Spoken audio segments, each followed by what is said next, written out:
Hey guys, today we're gonna talk to an expert in real estate in Japan to answer the top 10 questions you guys need to know before buying a property in Japan. We're gonna interview Seiko from Mare. Let's get started. Hi guys, my name is Seiko. I used to work in Cebu in the Philippines around 5 years. And then I worked there as a branch manager of a property management company. Now in Japan, through my work, I want all foreigners to enjoy and love Japan. Seiko, the first question is, what is the biggest risk of buying a property in Japan? Actually, I'm a huge fan of you. So it's such an honor to talk with you today. To answer your questions, the single biggest risk is earthquakes. If I'm honest, Japan ranks second in the world after Indonesia. Did you know that? Yes. I thought Japan was first. It's not, but actually we have a lot of earthquakes, but a few cases in which buildings collapse due to the quake itself. Few? Yes. I thought there would be more. In 2011 Great East Japan earthquake, most of the houses were destroyed by tsunami, not the quake. So tsunami, meaning if we are near the ocean, then we are at a higher risk. Yes, so there is a hazard map you should look into when you buy a property. So you can see the risk and the location and everything. And you have to choose from 18 words in Tokyo. When you sell to a client, you show the hazard map. Do you suggest them about the risk and say maybe you guys want to stay away from the beachfront properties? I do. Sadly, most of them won't listen to my advice because of, I can understand because of their budget or preferences. At least I will show them all risks. I guess I am personally considering a beachfront property myself, so I kind of understand. Mm-hmm. So earthquake is the single biggest risk. I'm assuming there are insurances, right? There's probably fire insurance, there's probably earthquake insurance. However, I'm assuming there are criteria and conditions, and it might not be all covered, right? We saw what happened in California, the wildfires of California. A lot of people couldn't get the fire insurance. Can you tell us about the insurance policies in Japan around fire and earthquake? First, you need to buy fire insurance together with earthquake insurance. But even you buy earthquake insurance, not all damages are covered. But you should buy fire insurance as a real estate owner. Not all damages are covered. Is there like a percentage we can work with? You can get 30 to 50% of the contract amount of fire insurance. 30 to 50% of the contracted amount. So let's say my property was $1 million US. That means I get 300,000 to 500,000? Yes. Oh, but okay. the maximum coverage is for the building, it should be within 50 million yen. 50 million yen. And the household goods should be within 10 million yen. So there is a upper limit. Yes, so upper limit. If there was a fire or like an earthquake and your building collapses, then you're definitely not getting 100% of what you paid for. For the earthquake insurance. But for the fire insurance, it really depends on what kind of insurance you buy. I need you to know that earthquake insurance is operated by the government and fire insurance companies, so it is very public insurance. And it aims to stabilize the lives of disaster victims. Basically, the insurance company can't just opt out, saying that now the risk of a fire is too high, so we're gonna pull out. We're not gonna cover anymore. We can't cover the risk anymore. This cannot happen in Japan, right? No. It's protected by the national government that you get what you paid for, right? The insurance company cannot just say we're not gonna cover you anymore because the chance of earthquake has gone up too high. Yes, Okay. it is. So there is that safety net when you buy a property in Japan, but it's not 100%, it's about 30 to 50% coverage. Now we have that cleared. I think the next, I don't want to say biggest risk, but I recently saw a TV show about scammers. I think it's called Tokyo Swindlers. Does it happen in real life? Yeah, but actually that was inspired by a real incident that happened in Japan, and it was a huge shock to the real estate industry. If you're considering buy a property worth more than 1 billion yen, you should be worried, but usually no, you don't have to worry about it. 1 million yen is, I think, roughly $7 million. So if 1 billion yen. 1 billion yen, Yeah. so $7 million. So if you're buying for example, a whole building or like a very prestigious, like a mansion, Yeah, the then whole building, whole condominium. then there is a risk. Yes. Think about it. If you're the swindler, would it be worse there than with a small property? Say if I want to buy a big mansion, can you help me with that? Of course. You can help me avoid the swindlers. Yeah. That's what we are here for. Do you guys ever sell those big properties? Yes, we do. Actually, the last month we sold like 3 billion yen property. Wow, 3 billion yen. That's great. The hottest topic right now about properties in Japan is definitely hands down Akiya. Am I right? Yes. Do people talk to you about buying Akiya? Yes, actually 6% of the inquiries are about Akiya. And the thing is, most foreigners, they don't know, they are swayed by superficial information on social media. And no one really knows how much work and money will be need in the end. So if I saw, there are many Akiya videos right now on YouTube, and they'll say, I bought an Akiya for, let's say, 1 million yen, up for a few $1,000s. I have a friend who bought not an Akiya, but who bought an old used house for under 10,000. But then he's a renovator, so he spent a lot of time renovating his own house. So I think that's one part about Akiya that people don't know, right? Because you actually need to put in a lot of time and money to renovate it, and it might not be that easy to renovate a house. It's not someone asked me to find an Akiya on 10 million yen, I become speechless. You might find one, those Akiya, like the cheaper one. But most of those Akiya, there are no guarantee for water leaking because there's no investigation of water leaking or termites or that sort of problem. So you shouldn't buy that kind of Akiya. Can you give me like a year of, for example, you should buy houses after, say, 1980 or something? The houses built after 1981, it has a new earthquake resistance standard. But when it comes to wooden houses, if you buy like over 40 years old houses, you should be worried about water leaking. My friend, because he can renovate himself, so he was fine, but he was telling me how if you buy in the countryside, right? If you buy in the countryside, there might not be anyone to help you with renovation. It's harder to find people to help you renovate houses. What about Tokyo? I'm assuming you guys sell to people who want to buy houses in Tokyo. Do you guys offer renovation? What are some things you guys could provide? Yes, actually we do have a construction department, so we can do renovation. So if people want to buy, I don't want to say Akiya, but like a used house, and if they buy it with you guys, there is a way for you guys to help, renovate the place and turn it into something more. Yes. Yeah. Yes, we can do it. Do you guys have like examples of that in the past? Yes, we do. Actually, we bought a house in Shinjuku and also in Kamakura, and then we built it from scratch. And then also we can do renovation based on your preferences. Are there any foreigners who's buying them? Yes. Well, can you tell me like which country? That was from Germany. So that person bought a old property in Tokyo, did some renovations. How much was the acquisition price of that? That was around 30 million yen. And then he bought a single family house in Otaku.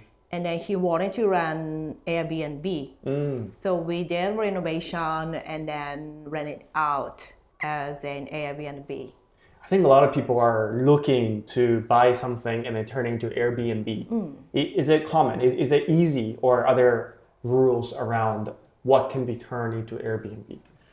Actually, it's not really easy to run Airbnb. If you buy a flat in a condominium, you cannot. because the association management will not allow it. Oh, so basically, instead of buying like a flat, like a condo or apartment, if you want to turn it into Airbnb, it's better to buy a single home, Yes, single house. single house.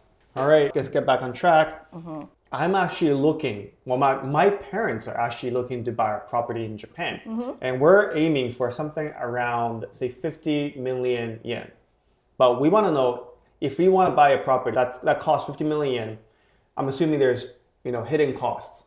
Can you give me a number, adding up all the hidden costs? How much do I need? Initial cost is usually 7 to 10% of the selling price. It includes property tax, acquisition tax, registration fee, fire insurance, and brokerage fee. So there's a fire insurance. Yes, included.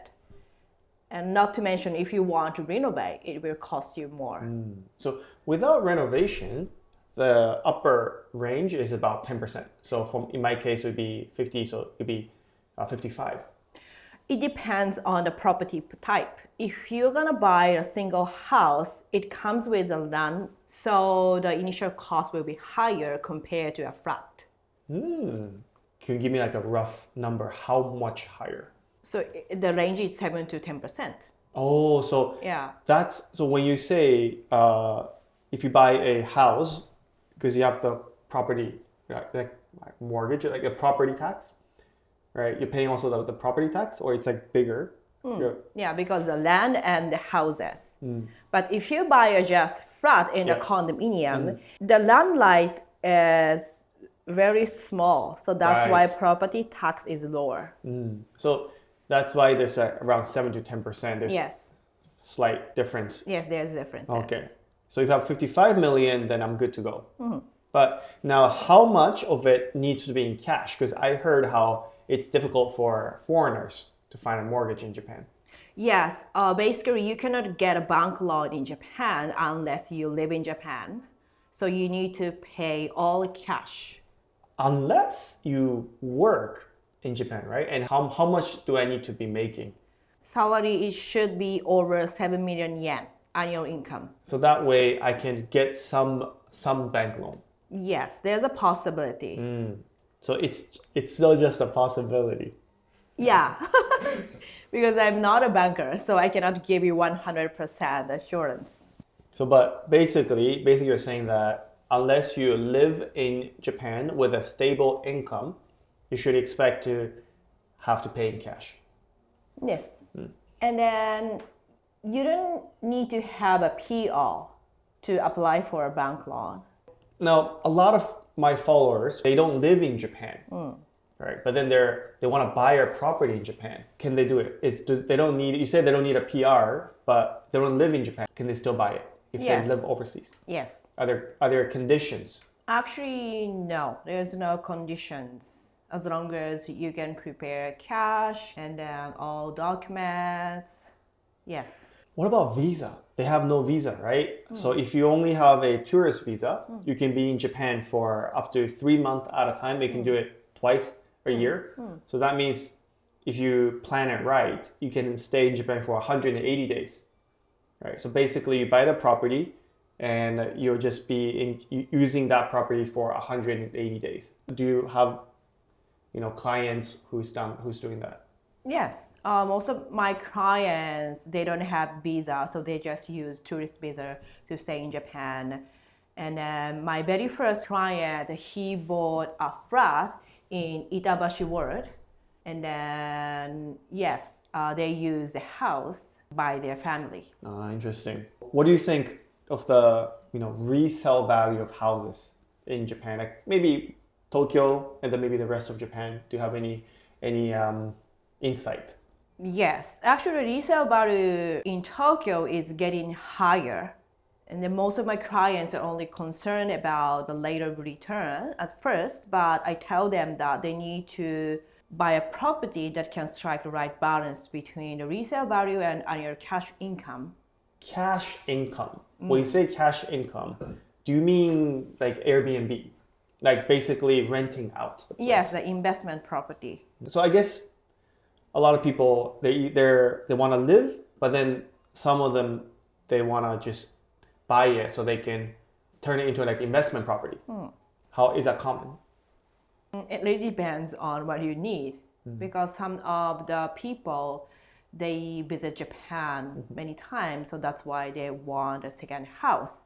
But some of them just want to buy investment property because the Japanese yen is weak now. Have you ever had like clients who's turning it into investment property? From what? Do you work with clients who? Yes. I sold an investment property to an American guy, and then he bought a house in Hachioji, and then it has a great rate of return that was like 12%. 12% is Yes. pretty good, right? Yes. Wow, 12%. That is pretty good. Yeah, actually it is. But annual cash income is just like 200,000 yen per year.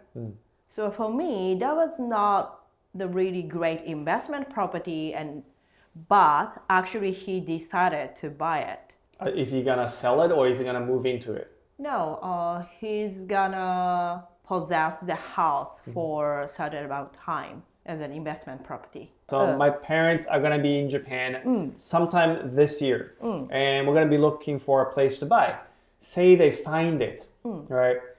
I'm afraid that the process in Japan is slow, right? Because it's especially real estate industry, we still use fax machines. So how long would it take? Like, will it take like a year before we can actually get the property? No, not at all. The lower the price, the faster things move. Especially below 30 million yen, most people buy with cash. So the quick action is key. And then in most cases, we can finish all process within a month. Have you ever had someone finish the process in a month? Yes, the client, he bought a flat for themselves. That was the second house. That was finished in almost 3 weeks. Actually, the Russian guy, he's in Japan and he's a student of Waseda University. And then he rented a place, but he wanted a house for himself. So yeah, the whole process finished within 3 weeks. When you say all process, like what's involved in the process? Starting with a property viewing, Okay. and then submitting the letter of intent. Okay. That shows the intent of purchasing the property, but there's no legal bindings. Then after that, we set the contract date and execution date, and then he remit money from Russia. Okay. So it's And from then- Russia? Okay. Yeah, from Russia. And then first we just receive the money on behalf of the buyer, and then we remit the money to the seller.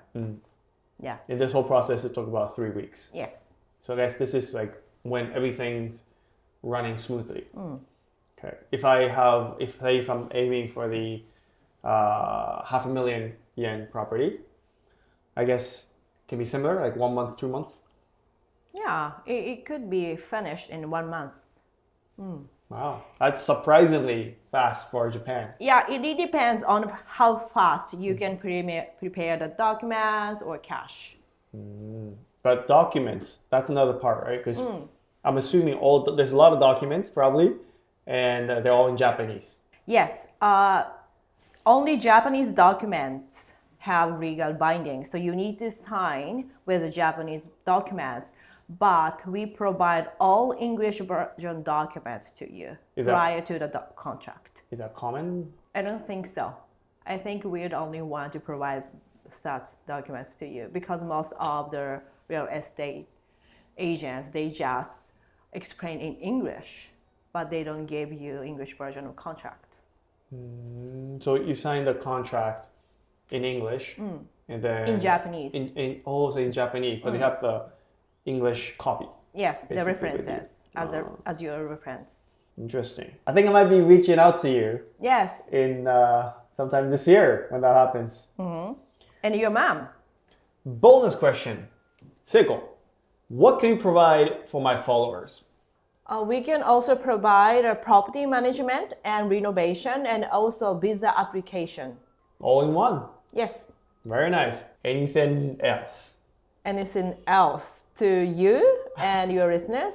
Okay, we can give you 50% discount on commission fee to all your listeners. 50% is actually a lot. Yes, usually we receive 3% commission fee, but I can make it 1.5%. Wow. So please You guys contact hear that? me. You guys hear that? That's it for the top 10 questions. Which one surprised you the most? Or is there something else you want to know? Drop it in the comment. Also, if you want to buy a property in Japan that's earthquake resistant from a salesperson who will tell you the truth, message us. Leave in a comment. We'll reply to you ASAP. Don't forget to like and subscribe for more insider tips. See you in the next episode.